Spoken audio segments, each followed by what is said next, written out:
Hi friends, நம்ம விஜய் மல்லி ஸ்டோரியில் மெயினாக வந்துட்டு பார்த்தீங்கன்னா இந்த ரஞ்சிதா அண்ட் தென் அரவிந்த் சேர்றது சீக்வன்ஸ் வந்து சூப்பராக இருக்கும் அப்படின்னு தான் எதிர்பார்க்கப்படுது. ஏன்னா வந்து பார்த்திங்கன்னா அரவிந்த் வராங்க அண்ட் தென் ரஞ்சிதாவை பார்க்குறாங்க. பார்த்தவொடனே வந்துட்டு ரஞ்சிதா கிட்டே பேசிகிட்டு இருக்க அவங்க கையை பிடிச்சி பேசுகிறாங்க. இந்த மாதிரியெல்லாம் நிறைய எபிசோட்ஸ் வந்துட்டு இப்போது கம்மிங் எபிசோடில் காமிக்க இருப்பாங்க அப்படின்னு தான் எதிர்பார்க்கப்படுது. இப்போ ஸ்டார்டிங்கில் வந்து பார்த்திங்கன்னா அரவிந்த் வந்து ரஞ்சிதா கிட்டே பேசும்போது ரஞ்சிதா கேட்குறாங்க, மல்லியை தான் உங்களுக்கு ரொம்ப பிடிக்கும்ல அப்படிங்கிற மாதிரி ஒரு வார்த்தை விடுறாங்க. அப்போ தான் வந்துட்டு அரவிந்த் சொல்கிறாரு, மல்லியை பிடிக்குமா, மல்லியெல்லாம் பிடிக்காது, அந்த கல்யாணமே நிறுத்த வந்தது தானே நான், கல்யாணம் பண்ணிக்கிட்டு அவளை மல்லியை வந்து நான் கல்யாணம் பண்ணிக்கல, கல்யாணத்தை நிறுத்திட்டேன், ஆனால் அதுவும் வந்து பார்த்திங்கன்னா மல்லிக்காக கிடையாது உங்களுக்காக தான் அப்படின்னு சொல்லிட்டு உங்களோட கையை வந்து அழகாக பிடிக்கிறாங்க அப்படின்னு சொல்லலாம். இப்போ ரஞ்சிதா கண்டிப்பாக அரவிந்தை லவ் பண்ணிடுவாங்க. ஏன்னா வந்து அவர் கோடீஸ்வரன் அப்படிங்கிற மாதிரி வந்து பார்த்திங்கன்னா அது கண்டிப்பாக பிட்டு போட்டிருப்பாங்க அப்படின்னு தான் எதிர்பார்க்கப்படுது. ஏன்னா ராஜியோட ஆஃபீஸில் வந்து ராஜியை பார்க்க வந்த கிளைண்ட்டு தான் வந்துட்டு உங்ககிட்ட பேசிகிட்டு இருக்காங்க. ஸோ அவங்க தான் சொல்கிறாங்க, அவர் ரொம்ப பணக்காரர், அவங்க அப்பாவோட சொத்தே வேண்டான்னு சொல்லிட்டு வெளியில் வந்துட்டார், அவரோட சொந்த முயற்சியில் வந்துட்டு முன்னுக்கு வரணும் அப்படின்னு தான் இந்த மாதிரியெல்லாம் பண்ணிகிட்ருக்காருங்கிற மாதிரி சொல்லியிருந்தாங்க. ஸோ இது எல்லாமே பொய்யாக தான் இருக்கும். ஏன்னா இவங்க பண்ண பிளானாக தான் இருக்கும்.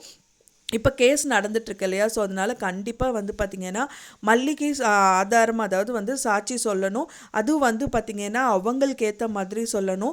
அதாவது வந்து விஜய் வந்துட்டு அவங்க ஒய்ஃபை கொலை பண்ணுற அப்படிங்கிற கொலை பண்ணவே இல்லை அப்படிங்கிற உண்மையை மட்டும் ரஞ்சிதா சொல்லணும். ஸோ அதுக்கு என்ன பண்ணலாம் அப்படின்னா அரவிந்த் வந்து நினச்சா மட்டும்தான் முடியும்.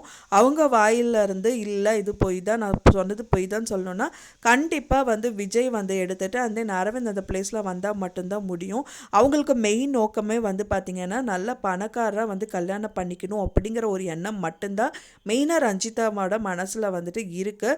ஸோ இப்போ வந்து விஜய் கையில் ஒன்றுமே இல்லை, சொத்தெல்லாம் வந்து பார்த்திங்கன்னா ராஜீவ் வந்து வாங்கிட்டாங்க. அதனால வந்து விஜயை விட்டுட்டாங்க அப்படின்னே சொல்லலாம். என்னதான் விஜய் விட்டாலும் ராஜி கிளறி விட்டு ஸோ மாமா வந்து உன்னை கல்யாணம் பண்ணி வைக்கிறேன்னு சொல்லி இந்த கேஸில் ஆஜராக சொல்லி இந்த மாதிரி விஷயங்கள் எல்லாமே வந்து பண்ணியிருந்தாங்க. பட் ஆனால் வந்து பார்த்திங்கன்னா கடைசியில் அவங்க வாயிலிருந்தே வந்து ராஜி சொல்லிட்டாங்க, ஸோ இவ்வளவும் நடந்ததுக்கு அப்புறமும் விஜய் வந்து உன்னை கல்யாணம் பண்ணிக்க மாட்டார், வேறு யாராவது வந்து உன்னை பார்த்து கல்யாணம் பண்ணி வைக்கிறேங்கிற மாதிரி தான் சொல்லியிருப்பாங்க. ஸோ அந்த வேற ஒருத்தர் அப்படின்னு வந்து பார்த்திங்கன்னா மெயினாக பணக்காரராக இருக்கணும். ஸோ அது யாருன்னு பார்த்துட்டு இருக்கிற டயத்தில் தான் இந்த மாதிரி நியூஸ் வந்து ரஞ்சிதா காதில் வந்து கேட்குது. ஸோ அதே டயத்தில் வந்துட்டு அரவிந்தும் ரஞ்சிதா கிட்ட பேசுகிறாரு. ஸோ அதனால் வந்து கண்டிப்பாக வந்து அவங்க லவ் பண்ணிடுவாங்க. ஒன்ஸ் ரஞ்சிதா அண்ட் அரவிந்த் வந்து லவ் பண்ணிட்டாங்க அப்படின்னா வந்துட்டு இந்த கேஸ் வந்து ஒன்றுமே இல்லாத மாதிரி ஆகிடும் அப்படின்னே சொல்லலாம். ஸோ அது வந்து பார்த்திங்கன்னா என்னதான் மல்லிக்கு இவங்க ஹெல்ப் பண்ணுற மாதிரி அரவிந்த் பண்ணாலும் கண்டிப்பாக அவங்களுக்கு ஒரு நல்ல வாழ்க்கை, நிஜமான வாழ்க்கையாக ரஞ்சிதாவுக்கு கொடுப்பாரு. நிஜமாகவே ரஞ்சிதாவை வந்து மனப்பூர்வமாக ஏற்றுப்பார். ஸோ அவங்களோட லைஃபு வந்துட்டு நல்லா தான் இருக்கும் அப்படின்னு தான் எதிர்பார்க்கப்படுது. ஏன்னா அரவிந்த் மாதிரி ஒரு நல்ல பர்சன் வந்துட்டு நம்ம ரஞ்சிதா கிடைக்கிறது வந்துட்டு ரொம்பவே கஷ்டம் தான். ஏன்னா வந்து அரவிந்த் வந்து ரொம்ப ப்ளஸ்ஸான பர்சன், அண்ணன் ரஞ்சிதா வந்து ரொம்ப நெகட்டிவான பர்சன். ஸோ ப்ளஸ்ஸும் மைனஸு சேர்ந்தால் வந்துட்டு ப்ளஸ்ஸாக இருக்கும் அப்படின்னே சொல்லலாம். அப்படிங்கிற மாதிரி இந்த கதைக்களம் வந்துட்டு கூட்டி எடுத்துகிட்டு போயிட்டுருக்காங்க. ஸோ இதை பார்க்கறதுக்கு ரொம்பவே நல்லா இருக்குது ஃப்ரெண்ட்ஸ். பட் ஆனால் இப்போ இருக்கிற சுச்சுவேஷனில் வந்துட்டு விஜய் கண்டிப்பாக வெளியில் வரணும். ஸோ அதுக்கு கண்டிப்பாக உறுதுணையாக ரஞ்சிதா வந்து அவங்க விஜய்க்கு ஆறுதலாக பேசணும் அப்படிங்கிறது எல்லாரோட வியூவர்ஸோட எண்ணமும் கூட.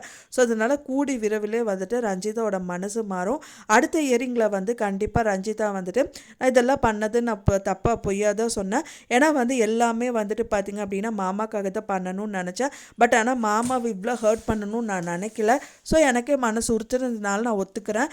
இது வந்து நான் பொய்யாதான் சொன்னேன். மாமா வந்து அவங்களோட ஒய்ஃபை தள்ளி விட்டது நான் பார்க்கவே இல்லை. கண்டிப்பாக அவங்க வந்துட்டு அவங்க எதிர்ச்சியாக தான் அவங்களே தான் விழுந்து இறந்துருப்பாங்க அப்படிங்கிற மாதிரி அவங்க வாயிலேருந்து வந்துருச்சு அப்படின்னா கண்டிப்பாக விஜய் வந்து இந்த கேஸில் வந்து வெளியில் வந்துடுவார். ஏன்னா முதலே வந்து விஜய்க்கு சாதகமாக வந்து பார்த்திங்க அப்படின்னா வித்யாமா பேசி இந்த கேஸில் வந்துட்டு விஜய் எந்த பிரச்சனையும் பண்ணலை, அவங்களே தான் வந்து இறந்தாங்க அப்படின்னு சொல்லிட்டு முதலே அவங்க வாதாடி இருக்காங்க.